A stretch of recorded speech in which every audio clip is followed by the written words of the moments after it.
Welcome back, everyone. In spring 2009, Rock Island and Scott County adopted a new storm siren policy. Nearly 5 years later, there's still confusion on when and why the sirens sound.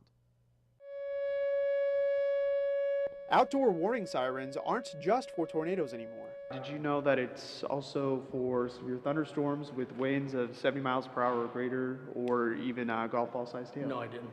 I thought it was just for tornadoes.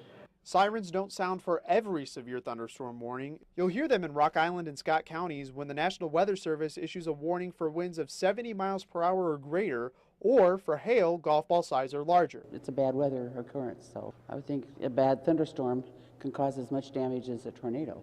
That's the idea behind the new policy, keeping people safe.